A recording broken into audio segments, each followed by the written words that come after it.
Pertama dari Pak Aris Farsito, bagaimana sih tindak lanjutnya ketika terjadi pelanggaran? Gitu. Nah ini tadi Pak, inilah yang membedakan antara Undang-Undang PR 19 ya, Public Harassment tahun 1910 dengan Undang-Undang Nomor 1 tahun 1970. Ketika di Undang-Undang PR 1910 terjadi pelanggaran karena sifatnya represif, maka dia langsung kita tindak ya, kita proses pro justisia gitu. Nah, tetapi karena Undang-Undang Nomor 1 tahun 70 ini sifatnya adalah represif ya, maka ketika terjadi pelanggaran kita lakukan pembinaan dulu. Ya, jadi sifat kita adalah pembinaan. Kita berikan pembinaan dengan memberikan nota peringatan dulu, Pak. Itu memang SOP kita seperti itu. Ya, kita berikan nota pemeriksaan pertama dulu. Nah, dalam nota pemeriksaan ini nanti kita berikan jangka waktu untuk memenuhinya. Diberikan jangka waktu, ya kalau itu berat ya mungkin 1 bulan, ya 1 bulan untuk dipenuhi. Tapi kalau itu sifatnya ringan, ya mungkin 1 minggu atau 2 minggu, ya 7 sampai 14 hari itulah jangka waktu nota pemeriksaan kita. Nah, ketika dari nota pemeriksaan ini si pelanggar tadi ya ini tidak mengindahkan ya atau tidak merespon, ya maka kita bisa lanjutkan dengan pembinaan kita selanjutnya, Pak. Kita berikan kita berikan nota pemeriksaan yang kedua. Sifatnya untuk mengingatkan supaya melaksanakan nota pemeriksaan kita yang pertama tadi. Nah, seandainya dari nota pemeriksaan yang kedua ini tidak lagi, nah maka baru hasil pemeriksaan kita buatkan laporan kejadian, nanti kita serahkan ke ya penyidik pegawai negeri sipil. Jadi pegawai pengawas ini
ada juga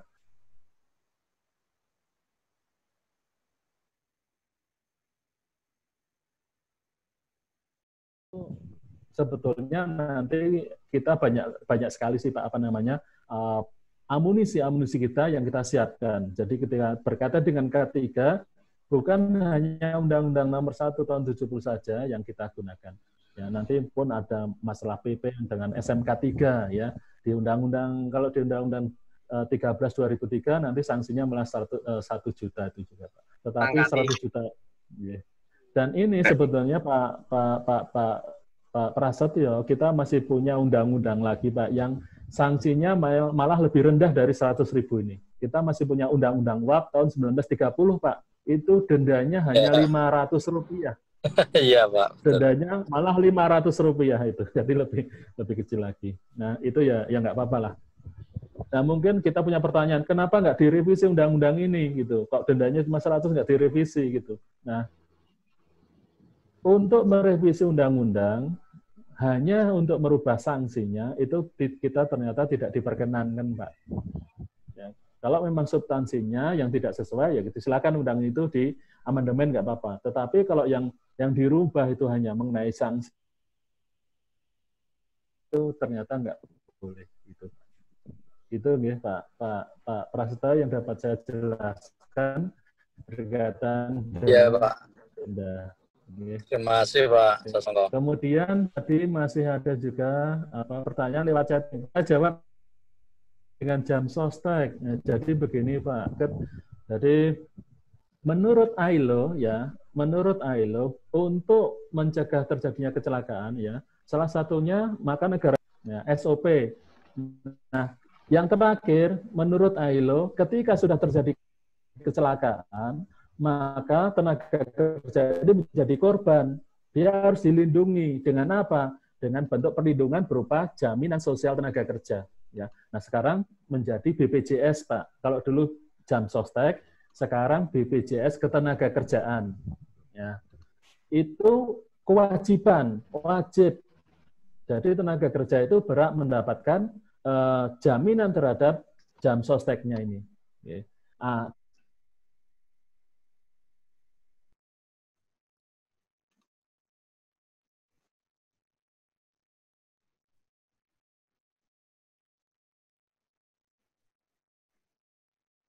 Sudah, ya maka jenengan diberikan santunan, mulai dari biaya pengangkutannya, perawatan di rumah sakitnya, biaya pemakamannya, biaya pendidikan bagi ahli warisnya, Pak, sekarang juga ada, ya. Kemudian santunan kematian. Nah, itu jaminan kematian. Ada lagi nanti jaminan kecelakaan kerja. Ya, jenisnya kecelakaan apa? Jenengan akan diberikan apa namanya? Santunannya sesuai dengan tingkat kecelakaannya, gitu. Dan juga nanti penyakit akibat kerjanya juga, gitu. Jadi penting sekali jam sostek ini, ya, penting sekali. Jenengan nanti kalau terutama adik-adik nanti ya masuk dunia kerja, maka jenengan harus ikut program jam sostek. Minimal 3 program saja, minimal 3 program.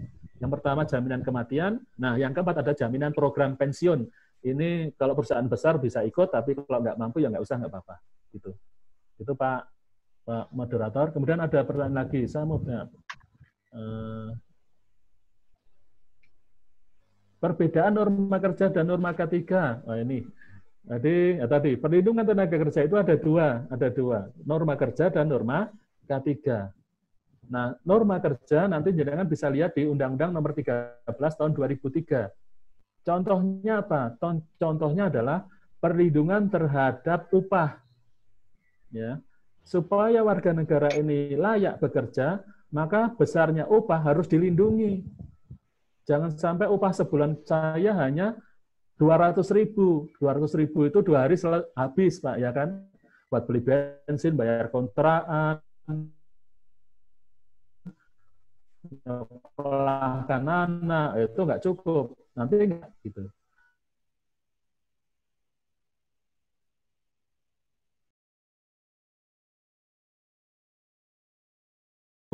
Maksimal dalam 1 minggu itu 40 jam. Jadi kalau bekerja 24 jam terus-menerus, jangan mau. Ya, ada waktunya. Itu juga termasuk perlindungan terhadap norma kerja. Ya. Kemudian nanti ada perlindungan terhadap norma berserikat. Jenengan boleh berserikat, kebebasan berserikat, membentuk serikat pekerja, serikat buruh, itu boleh juga. Nah, itu salah satu contohnya. Nah, yang penting tadi yang saya sampaikan, bagi nanti adik-adik yang masuk ke dunia kerja, pertama ketika jenengan melamar, diterima, harus mempunyai tanda tangan perjanjian kerja. Itu penting sekali. Itu harus jenengan pegang, ya. Sehingga nanti kalau ada perselisihan, jenengan punya dasar pegangannya. Gitu nggih. Jangan sampai nanti jenengan THR nggak dibayar, jangan nuntut. Nah, ini si pengusaha bisa saja berkelih. Siapa kamu? Kamu bukan pekerja saya. Mana dasar hukumnya? Ya. Tapi kalau jenengan punya perjanjian kerjanya, bisa ditunjukkan sebagai bukti. Ini loh Pak buktinya. Saya benar-benar tenaga kerjanya. Saya diikat oleh perjanjian kerja ini. Nah, gitu nggih. Itu pesan saya. Ya, harus pegang perjanjian kerja. Oke. Mungkin gitu Pak Moderator, penjelasan atau jawaban pertanyaan dari saya. Saya kembalikan ke Pak Moderator. Ini sing kontroversi ono Buslo wae, Mas. Itu, Mas. Oh, anu kok iki, no? Seminar K3. Oh. Iya, ngerti sih. Oke, ya Mohon, Enak sik mikir. Kanong formal. Pikir anu wis. Baik, terima kasih Pak Sasongko penjelasan dari pertanyaan para peserta. Karena waktunya kita batasi, maka penjelasan atau jawaban yang terakhir tadi adalah mengakhiri sesi yang pertama, dan dapat saya simpulkan di sini bahwa K3 sangat penting sekali karena merupakan perlindungan terhadap tenaga kerja. Nah, tentunya khususnya kepada adik-adik alumni yang akan lulus, ini tentunya ini menjadi perhatian dan mudah-mudahan bekal yang sangat bermanfaat dari Pak Sasongko tadi ini nanti bisa betul-betul diterapkan ya ketika bergabung dengan industri maupun di tempat kerja yang lain.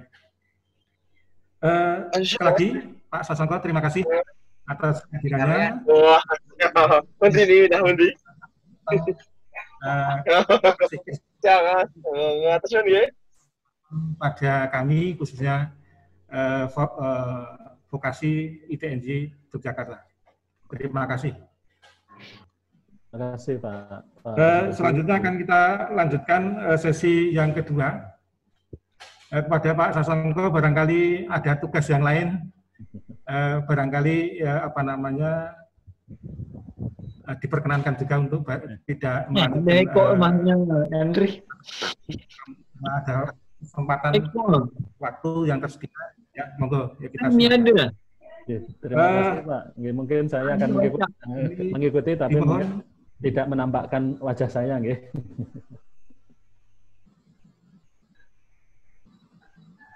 Ya, Bapak.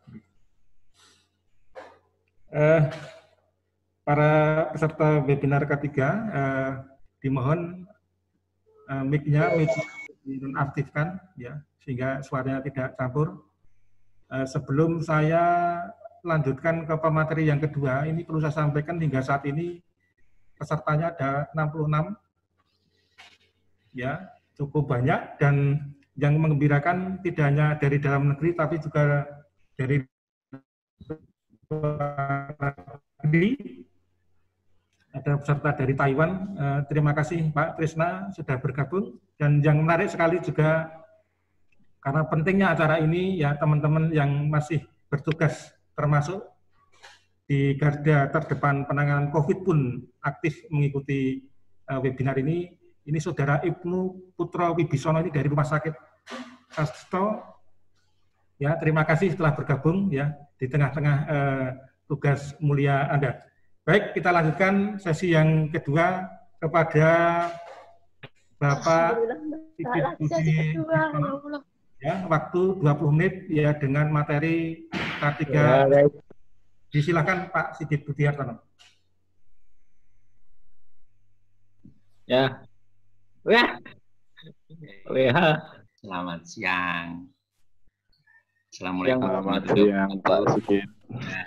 Selamat siang Pak Sasongko. Bisa ketemu lewat ini aja, ya Pak.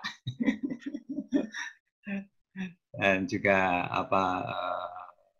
teman-teman semua.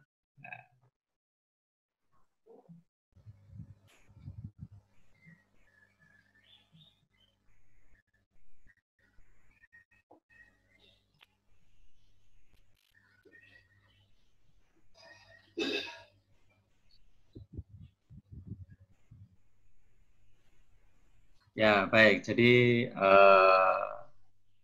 saya ucapkan banyak terima kasih kepada Pak Moderator ya, waktu yang diberikan kepada kami. Ya, jadi karena basic kita di mekanik, ya, apa namanya, ketika kita di mekanik, nah, sebelum kita melihat ke sisi yang lain, tentu kita akan melihat resume kita bahwa sebelum adanya pandemi COVID, dengan setelah adanya pandemi COVID ini menjadi tantangan bagi kita untuk di K3 Mekanik. Nah, jadi kalau kita lihat ini contoh implementasi K3 di Petrogas Sorong, ya, Papua Barat, ini adalah sebelum pandemi. Jadi saya perlihatkan beberapa foto yang kami lakukan di sana terkait dengan K3 Mekanik. Ya. Kemudian ini juga yang kita lakukan di PT Pupuk Bujang, Karawang. Ya, jadi kalau dilihat di sini ya, belum ada yang menggunakan masker kan gitu ya. Ya, jadi ini adalah contoh-contoh sebelum pandemi COVID. Nah, ini waktu kami di Medcomining ya, di Kaltara, ini juga sama. Jadi kalau kita lihat ya belum yang namanya protokol kesehatan yang sekarang sama pandemi ini kita lakukan. Ya.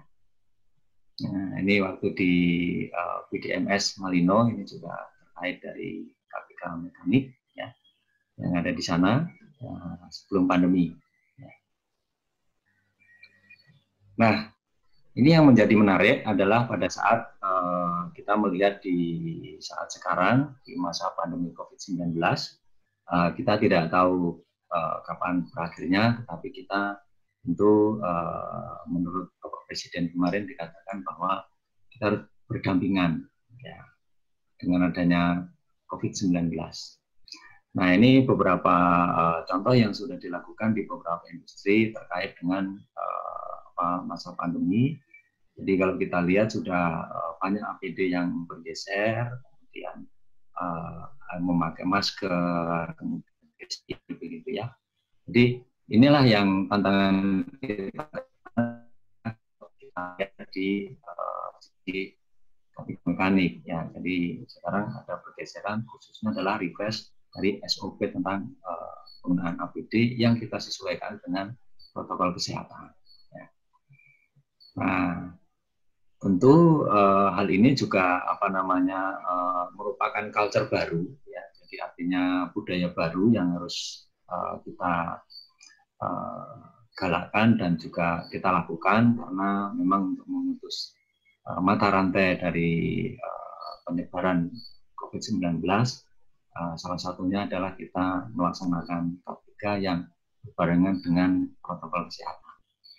Nah, jadi tentunya kalau kita lihat di gambar ini ya dari pengukuran suhu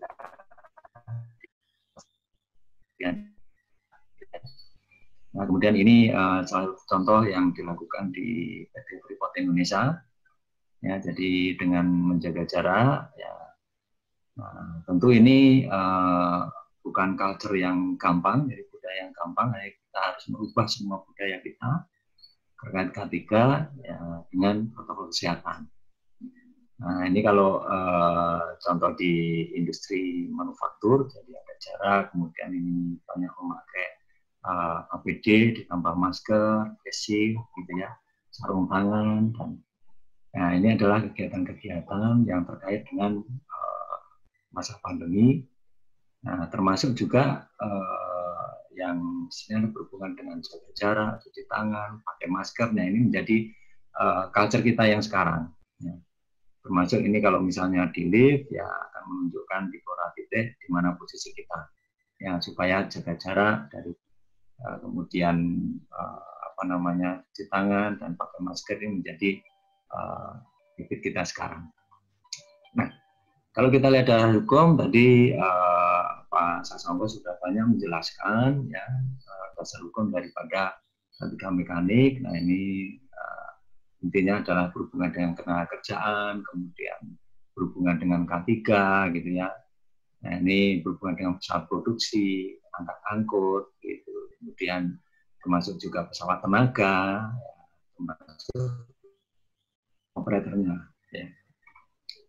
Nah, kalau kita lihat di latar belakang ya memang mekanik ini merupakan sumber bahaya dan punya potensi bahaya ya bila pengoperasiannya tidak sesuai. Jadi ini saya rasa sudah banyak kita tahu bahwa katakanlah mesin bubut, mesin press, mungkin ada mekanik yang lain ya. Jadi memungkinkan ya terjadinya adalah potensi bahaya. Ya, hazardnya pasti ada. Nah, kemudian juga penggunaan sekarang dari industri juga sangat tinggi. Kemudian juga berhubungan dengan pengusaha, nah, termasuk juga bagaimana penanggulangannya. Jadi ini adalah latar belakang dari kita harus melihat di sisi mekanik. Nah, kalau kita lihat semua tindakan ya menggunakan pasal 4 perundang-undangan terhadap pengawasan K3 mekanik di tempat kerja ya. Next saja ini ya. Kemudian kalau kita lihat di pembinaan, sudah disampaikan dengan Pak Sasongko, ini hanya menambahkan saja bahwa berhubungan dengan mekanik, kemudian siapa yang akan mengawasi, begitu. Nah, dasar hukumnya bagaimana dan bagaimana dengan prosesnya. Jadi ini adalah proses yang sudah kita lakukan, tetapi ini semua nanti akan ketambahan tadi di depan adalah bahwa berhubungan dengan yang namanya protokol kesehatan di masa pandemi COVID-19. Nah, tambahnya di sana tentu refresh APD itu menjadi kata kunci. Ya. Kemudian kalau kita lihat di sumber bahaya tentu kalau banyak ya, jadi kita lihat di sini adalah tenaga produksi ya, mesin produksi begitu ya. Kemudian ada pesawat angkut begitu, termasuk di operatornya. Ya, sehingga di sini harus segera kita lakukan, banyak yang kita harus sentuh di sana. Kemudian bagaimana penanganannya, ya, termasuk juga nanti yang berhubungan dengan ya kecelakaan. Ya, intinya adalah bagaimana zero accident itu. Nah, kemudian kita lihat di faktor daripada peralatan, ya tentunya ini memang dari mulai desain, kemudian mulai dari penanganannya, mulai dari komisioningnya, gitu ya, akan memungkinkan bahwa konstruksi kita itu memenuhi syarat. Nah, tentu ada peraturan-peraturan tersendiri tentang peralatan. Nah, kemudian juga faktor pengamanan APD ya, yang saya sampaikan, termasuk juga kondisi operasinya. Nah, ini yang juga menjadi benar adalah faktor saya disampaikan beliau Sasongko bahwa 1 minggu adalah 40 jam. Jadi ini adalah yang nanti akan berhubungan dengan ini supaya nanti tidak terjadi yang namanya overload daripada pekerjaan. Sehingga itu juga menjadi salah satu sebagai pemicu nanti adanya kecelakaan kerja. Nah, kemudian faktor manusia ini menjadi kata kunci yang lain juga, bahwa memang kalau kita lihat di sisi kita, termasuk sekarang yang berhubungan dengan penanganan COVID-19, nah ini menjadi faktor penting ini, faktor manusia ini. Ya, karena apa? Ya kita lihat ya mungkin sikap yang sembrono, arogan, gitu ya.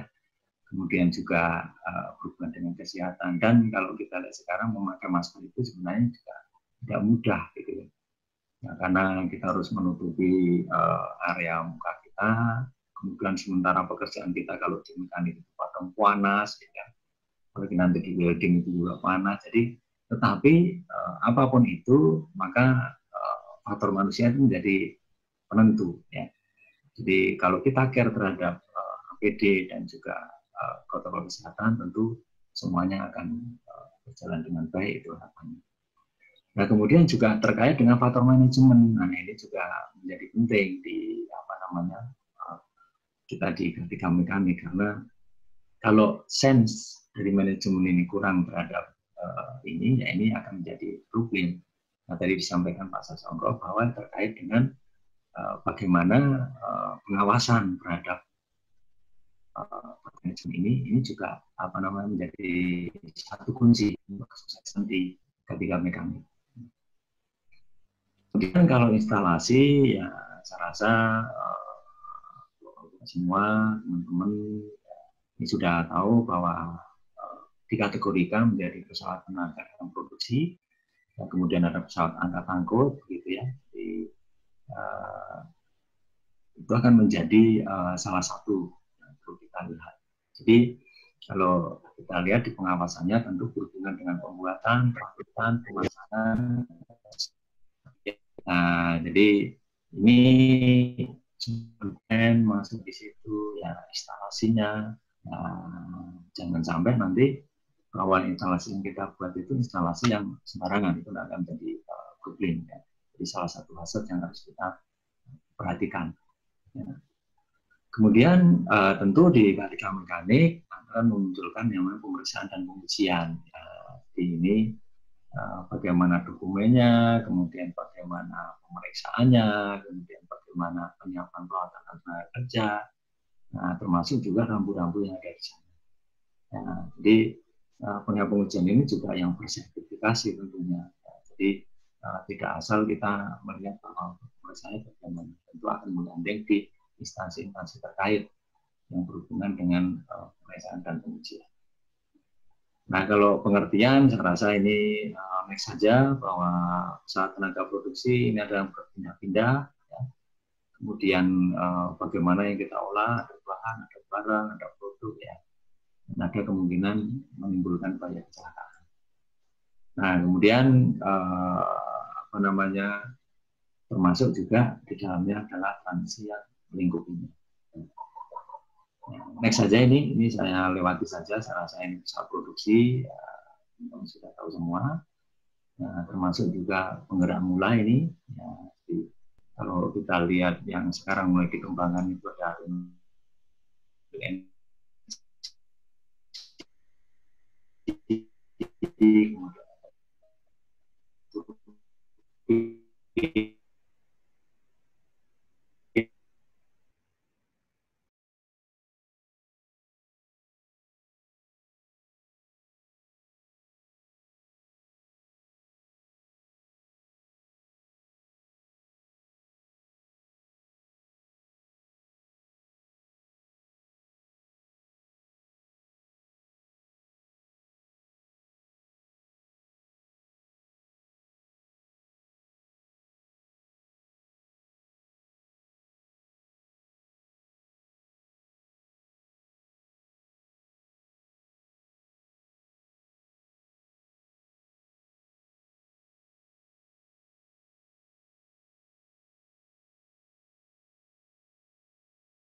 di ini yang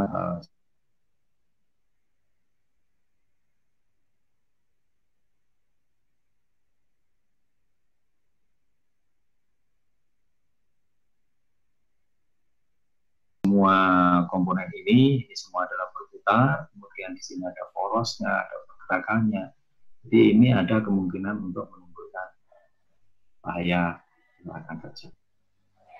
Nah, kemudian hubungan dengan pesawat angkat angkut ini juga menjadi penting, ya.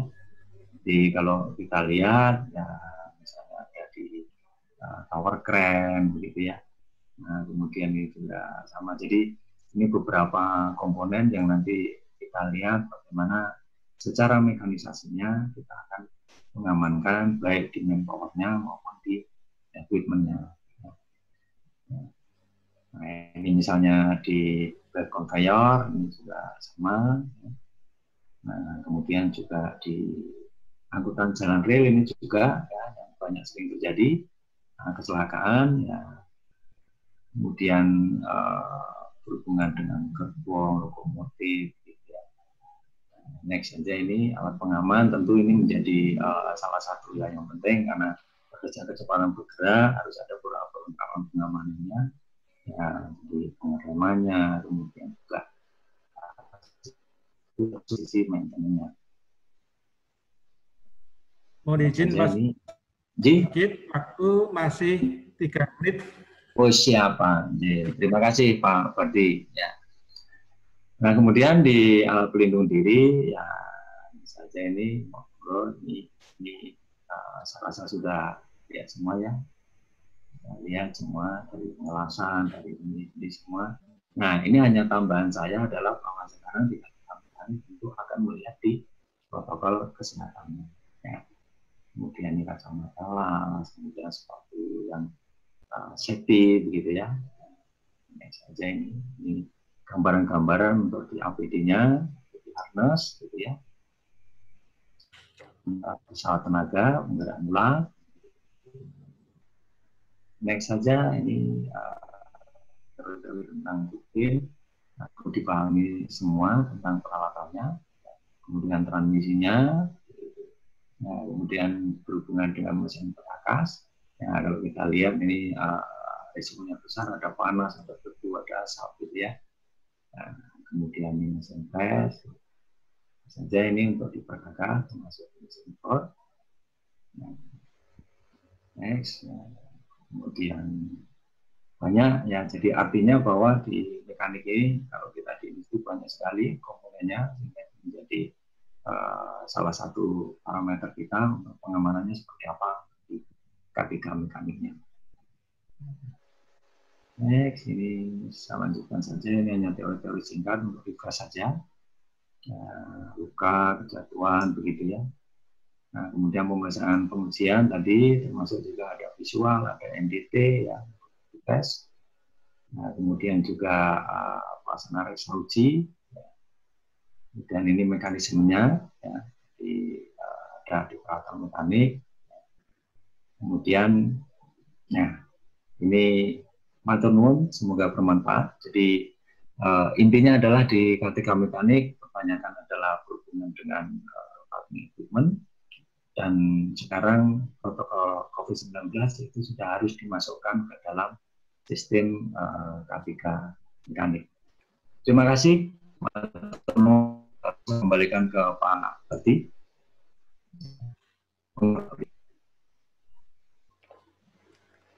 Baik, kita lanjutkan pemateri terakhir. Sekaligus nanti tanya jawab akan kita buka bersama-sama setelah Pak Tugino. Pak Tugino, kita sampaikan waktunya 20 menit. Silakan Pak. Ya, baik Pak Fardi. Terima kasih semuanya. Assalamualaikum warahmatullahi wabarakatuh. Alhamdulillahirrahmanirrahim. Saya akan menyampaikan, karena ini waktunya sangat singkat, ini saya terusan saja ya. Jadi ini terkait dengan K3 listrik, kalau tadi sudah K3 mesin. Ya, ini saya mengambil dasar hukumnya tentang Undang-Undang Nomor 1 Tahun 70 seperti tadi sudah disampaikan Pak Sasongko, sama regulasi baru. Saya tambahkan sebetulnya ini ada regulasi yang dari luar yang ini terkait dengan K3. Gitu. Nah, saya ngambil data, ini data terakhir bahwa 95% kecelakaan itu kalau di listrik itu berakhir dengan kematian. 60% itu karena tegangan rendah, kayak kita di rumah itu tegangan 220, kemudian tegangan 80, itu rata-rata di situ 60%. 50% itu disebabkan karena orang tersebut itu menggunakan peralatan-peralatan listrik. Dan yang paling agak mengharukan di sini karena ada faktor ketidaksengajaan dan kekurang tahuan. Ini yang penting. Nah, ini nanti saya akan coba jelaskan karena memang beda dengan mekanik dengan listrik. Kalau listrik itu sesuatunya nggak kelihatan. Kalau mekanik kelihatan. Ada ban berjalan, kita mau kelindes itu tahu. Kalau listrik itu nggak kelihatan. Jadi kita harus tahu tentang bagaimana listrik itu. Gitu ya. Nah, rata-rata penyebabnya itu karena internal, individu, dan eksternal. Jadi kecenderungan bahwa kita tidak tahu, kemudian ada faktor luar itu sangat besar. Data yang saya mendapatkan, ini mungkin ada data yang terbaru, tapi yang ini saya coba cari data-data yang... Nah, rata-rata ini penyebab kecelakaan itu kalau dikategorikan ini ya, ini kategori, itu ada unsafe condition dan unsafe action. Nah, unsafe action itu adalah kondisi yang aksi yang tidak safe atau kondisi yang tidak selamat. Ya kalau unsafe condition itu yang satu tadi action, yang satu condition. Dan lebih banyak itu adalah terkait dengan unsafe action.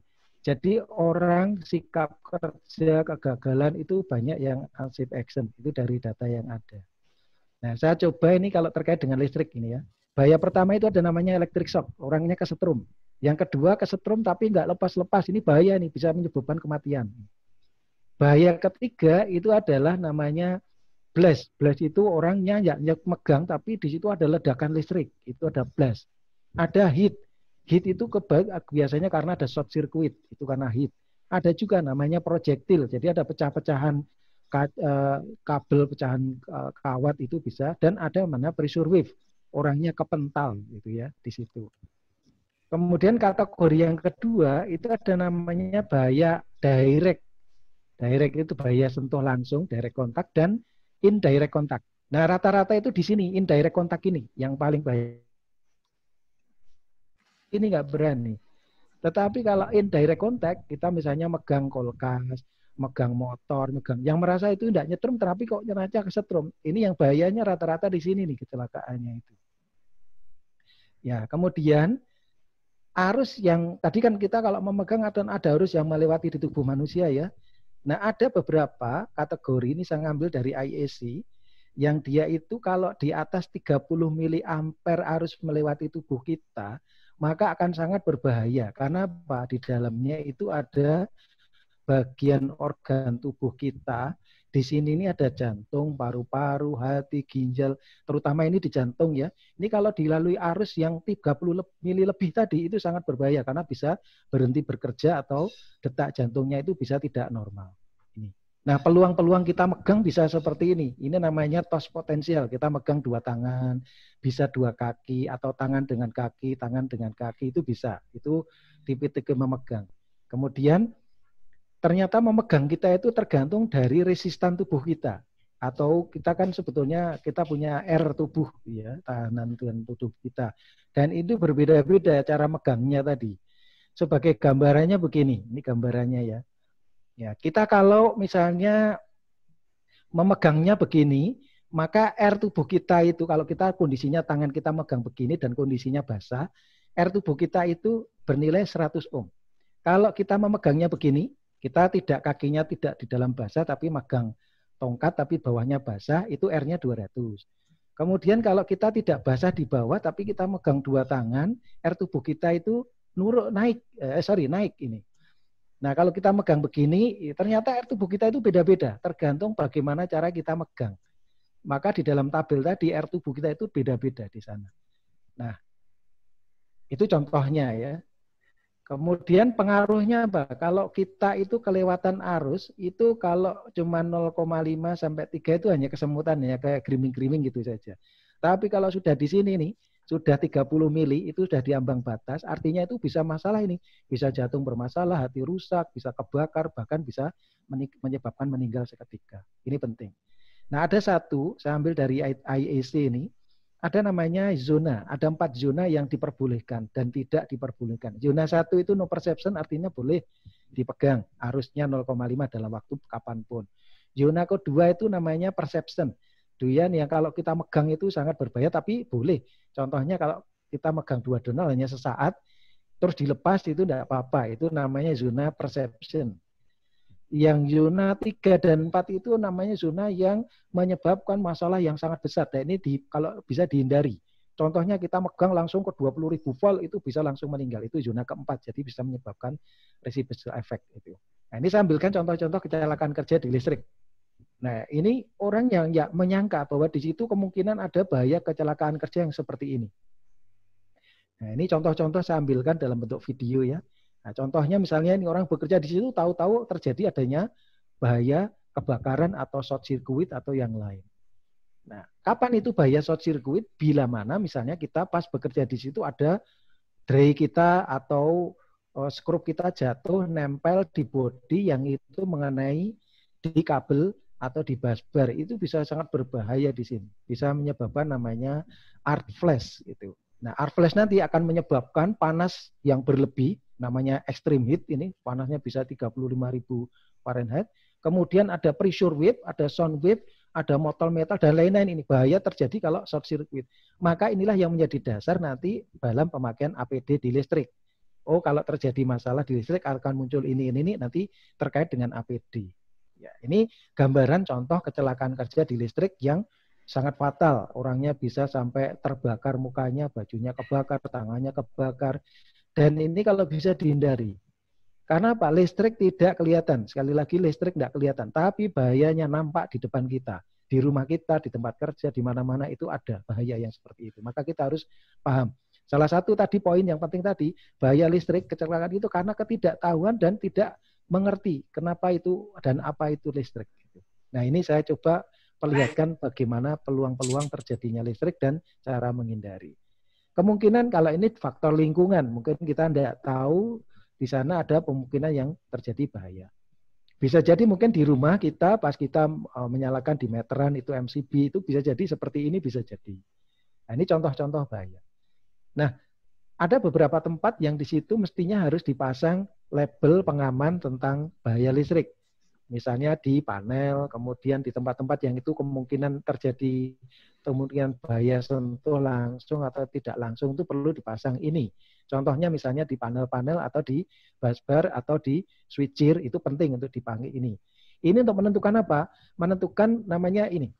Ada namanya batas area aman bekerja di listrik. Jadi kalau terjadi ledakan tadi, itu yang aman itu daerah mana toh? Oh, daerah sini, sini, sini. Kalau kita pakai baju, yang bajunya itu kalau kita hanya di sini itu bajunya tipenya apa itu ada. Nah, itu harus dihitung dulu. Nah, kalau ini contoh penghitungan. Jadi yang namanya insiden energi itu harus dihitung dulu. Kalau sudah dihitung, nanti akan menyebabkan ini ada warna-warna ini. Kalau warnanya hijau, aman. Warnanya kuning, nah itu. Kalau sudah warnanya merah, itu berarti kita kalau berada di daerah warna merah ini sangat-sangat berbahaya di situ. Contohnya Pak, contohnya di sini. Jadi kalau kita bekerja, misalnya ini ya, ini ada belah bahaya, ini jarak kita bekerja. Ya, saya ambilkan ini aja. Ya, oke ya. Ya, saya misalnya bekerja di sini, jaraknya di sini tadi ya.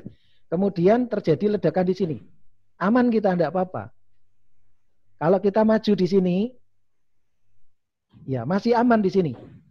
Tetapi masalahnya adalah kalau insiden energinya ini, ya saya tambahkan ya, saya insiden energi ini saya naikkan, Bapak bekerja di sini, coba kita perhatikan. Nah, ini bisa terjadi kebakaran orangnya. Jadi hati-hati, ini harus tahu namanya hazard risk. Jadi risiko bahaya terhadap kecelakaan kerja itu harus kita hitung. Maka kalau bahayanya 3 misalnya, oh kalau gitu kita bekerja aman itu di daerah misalnya di sini. Aman enggak apa-apa. Itu contoh, itu ada penghitungan yang harus diperhatikan dalam batas aman bekerja di listrik. Nah, itulah yang menentukan nanti baju kategorinya itu yang mana. Apakah yang seperti kategori 0, 1, 2, 3, atau 4. Ini penting untuk kita ketahui. Ini dasarnya dari mana? Dari dihitung dulu. Bahayanya listrik di depan kita itu, di panel itu kalau kita kerja bagaimana. Itu menentukan APD ini.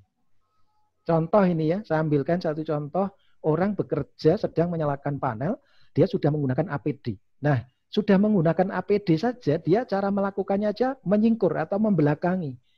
Kenapa? Ini yang terkadang kita lupakan. Kita itu kalau melakukan MCB atau apa, sudah nggak tahu apakah APD kita benar, caranya aja juga salah.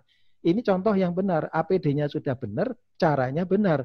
Nah, ini untuk menghindari tadi unsafe action dan unsafe condition tadi. Itu salah satu bisa dihindari di sini. Ini contoh-contoh APD, ini contoh-contoh cara yang benar ya. Jadi contoh cara benar kalau misalnya kita di rumah, caranya gini.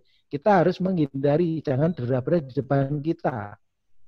Kalau di sini, itu kalau ada ledakan, itu langsung di muka kita. Kalau seperti ini, itu ada ledakan minimal. Kita terhindar dari ledakan tersebut. Ini contoh cara yang benar. Ini contohnya misalnya terjadi bahaya, orangnya tadi tidak apa-apa. Itu minimal kalau misalnya kita nggak pakai APD yang benar.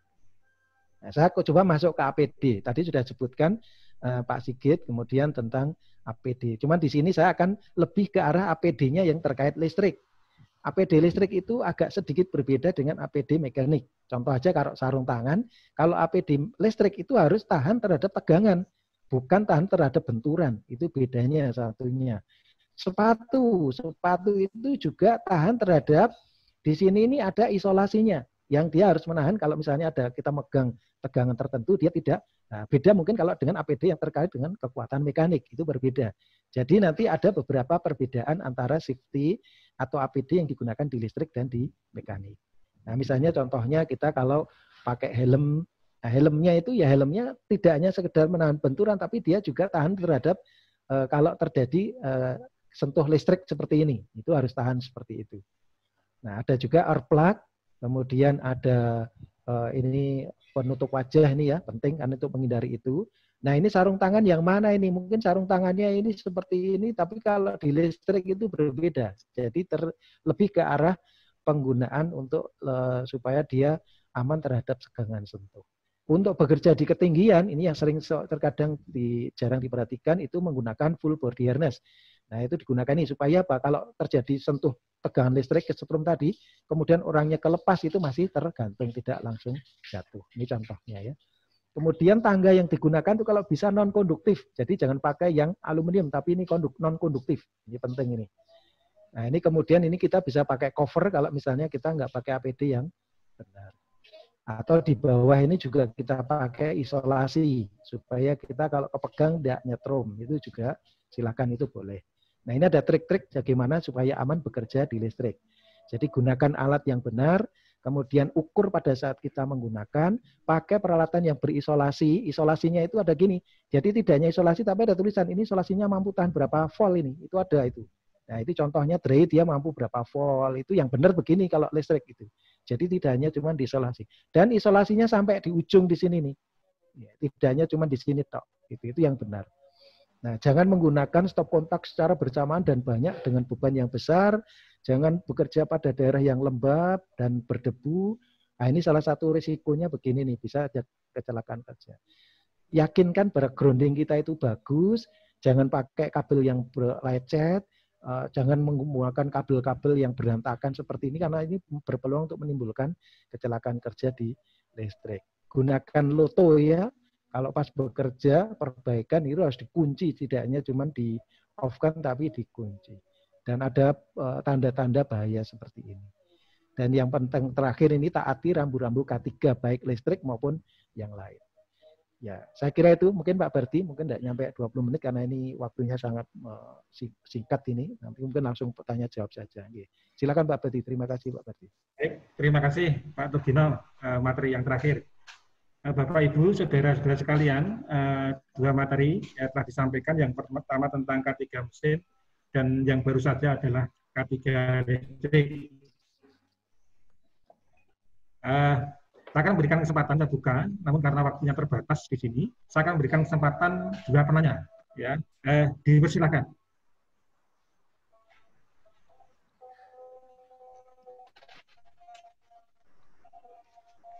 Dipersilakan.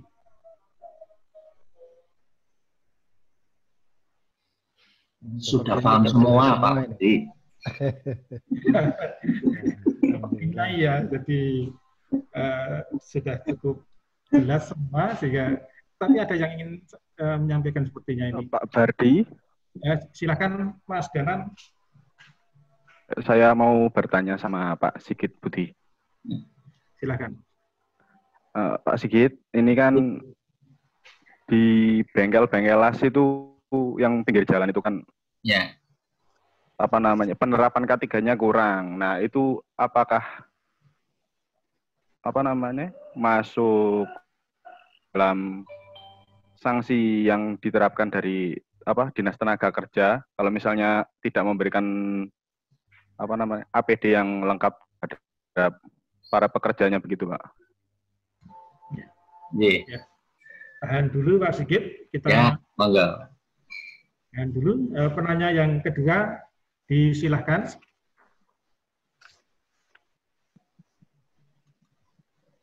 Sepertinya tidak ada. Kalau begitu, saya silahkan ke Pak Sigit untuk menjawab pertanyaan dari Mas Danan Aji Wirianto. Ya, baik. Terima kasih Mas Danan. Ini sebenarnya lebih cocoknya bukan ke saya ini Pak Bardi. Ini lebih cocoknya ke Pak Sasongko ini. Tadi tidak sempat tanya, Pak. Oh, iya. Ini posisi di mana Mas Danan? Nah, ditutup. Saya di Blora, Pak, sekarang, Pak. Wah, mantap. Di perusahaan apa?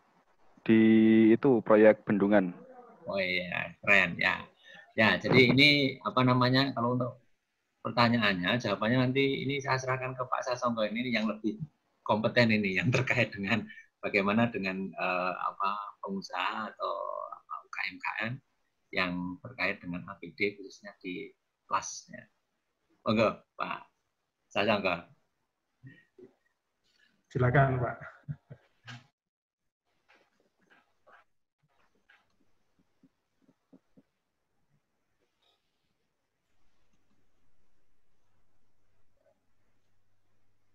Kita tunggu dari Pak Sasongko.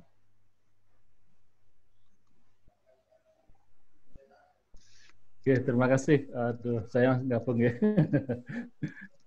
Begini, pertanyaan dari Mas Danan, ya. Sebetulnya begini, keterkaitan dengan K3 yang ada di bengkel-bengkel las itu, kalau kita mau saklek sebetulnya bisa kita kembalikan tadi ke ruang lingkup dari Undang-Undang Nomor 1 Tahun 70 tadi adalah tempat kerja. Kalau di sana ada tenaga kerja, kemudian ada kegiatan usaha dan ada potensi bahayanya. Nah, ketika di sana sudah mencakup ketika unsur tadi, maka bengkel las itu bisa dikatakan sebagai tempat kerja.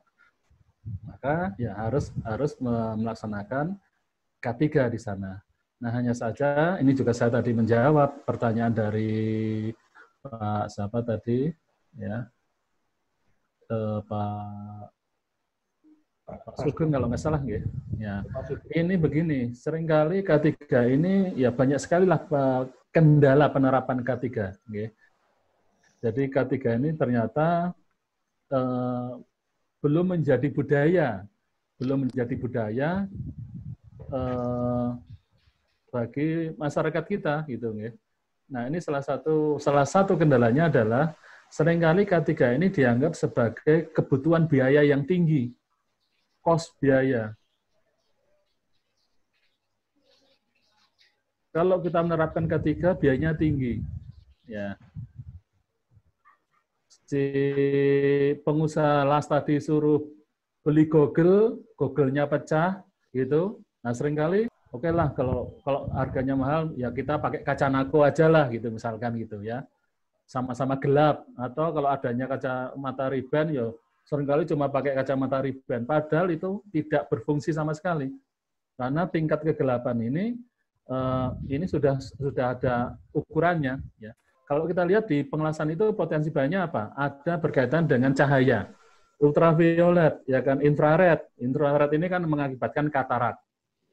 Berkaitan dengan suhu ini maka si tukang las harus pakai masker. Nah, ini kendala yang kedua. Bagi tenaga kerja, K3 ini seringkali dianggap bukan menjadi kebutuhan. Saya nggak butuh K3 kok, wong saya masih kuat ngirup gasnya itu. Saya meremeh, saya nggak apa-apa. Itu dikiranya seperti itu. Ya, itulah kendala-kendala kita penerapan K3.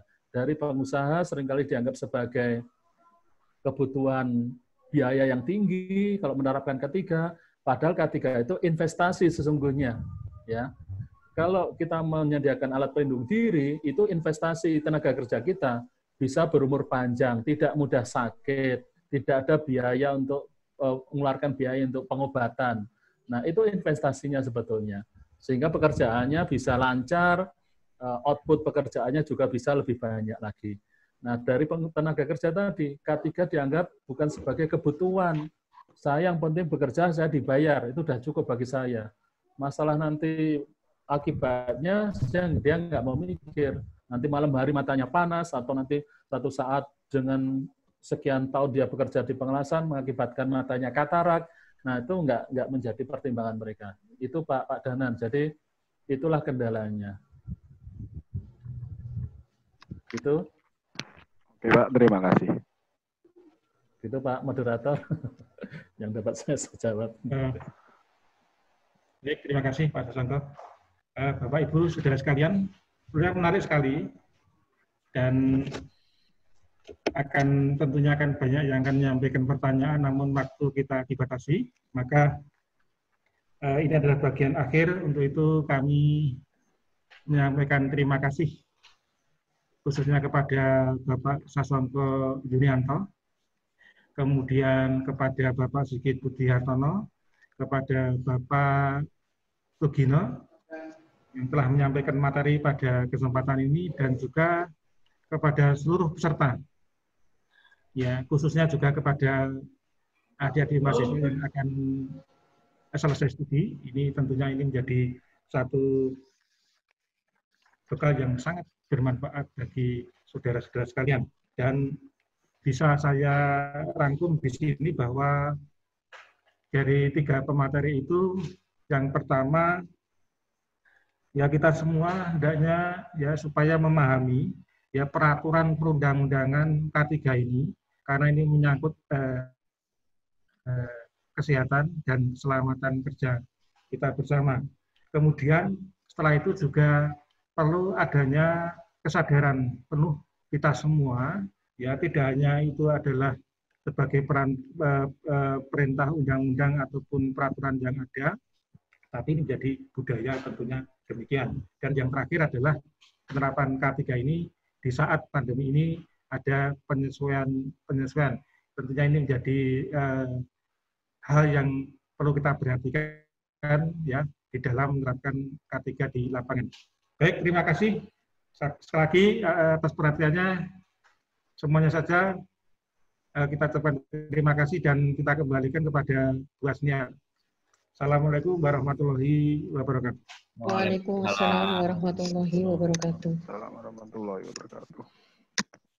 Alhamdulillah sudah kita dapatkan ilmu bermanfaat dari para narasumber. Bahwa saya berharap tadi bukan hanya merupakan slogan yang akan kita ketemu lagi di bulan depan, di tahun depan dalam acara yang sama, tapi harap dibudayakan dalam kehidupan kita sehari-hari. Dimulai dari yang kecil saja, membuang sampah pada tempatnya, tidak membuang juga puntung rokok sembarangan yang menyebabkan bisa kecelakaan orang lain dan lain sebagainya. Mulai diterapkan ke diri kita masing-masing. Sekali lagi saya ucapkan kepada ketiga narasumber atas ilmu yang bermanfaat, kepada Bapak Moderator yang begitu baik membawakan kegiatan ini, dan juga kepada seluruh peserta yang hadir. Terima kasih atas partisipasinya. Insya Allah sertifikatnya akan kita kirimkan segera gitu atas kerawannya di hari ini pada acara workshop. Dan saya kira tadi kita buka dengan doa, sebaiknya juga kita tutup dengan doa acara ini agar bermanfaat tidak saja bagi diri kita dan bagi orang lain juga. Doa disilahkan. Alhamdulillah. Alhamdulillah. Amin. Selesai, itu saja dari saya. Mohon maaf jika ada salah-salah kata dan ketidaksempurnaan itu datangnya dari saya. Dan semoga kebaikan itu datangnya dari Yang Maha Kuasa dan semoga bermanfaat bagi kita semua. Saya akhiri dengan Assalamualaikum warahmatullahi wabarakatuh. Waalaikumsalam warahmatullahi wabarakatuh.